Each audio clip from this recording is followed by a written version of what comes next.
Did you know that there are hidden messages all throughout the Bible? When I found this one, my mind was blown. It's found in Genesis chapter 5. Now, most of us Christians, we skip these types of chapters because it's what's called a genealogy. Basically a list of ancestors and descendants. This person gave birth to this person, gave birth to this person, gave birth to this person. Seems boring, so we skip it. But the hidden message in Genesis chapter 5 is pretty unbelievable. This chapter covers the generations from Adam to Noah. Now, here's what we need to understand. The Old Testament was written in Hebrew, so these names that are listed, these names have Hebrew meanings attached to them. So let's look at what the names mean. First we have Adam, which means man. Then we have Seth, that means appointed. We have Enosh, which means mortal. Kenan, which means sorrow. Mahalalel, which means the blessed God. Jared, which means shall come down. Next is Enoch, which means teaching. Then it's Methuselah, which means his death shall bring. Lamech, which means despairing. And finally we have Noah, which means comfort or rest. When we take these names and we line them up with their Hebrew meaning, it's going to spell out a special message to us. Here it is. On this side we have the names, on this side we have their meanings. Look at the message that is spelled out here. Man appointed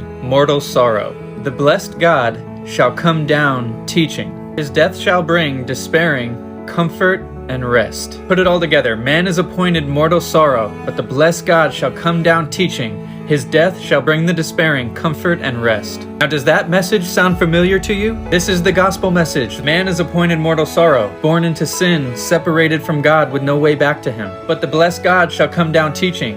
God himself comes into his creation in the person of Jesus Christ to teach us the way back to him. His death shall bring the despairing comfort and rest. The death and resurrection on the cross removes our sin and separation. Through his death, he creates the way back to the Father for us. We become one with God, receive his Spirit, and have comfort and rest. Not just in this world, we have eternal comfort and rest. This is the good news that we're called to go into the world and teach. Jesus calls us in the Great Commission to go into the world and share this message. And here we have the message spelled out in a genealogy all the way back from the beginning. You can't make this up. You gotta get yourself in this word. We have an amazing God.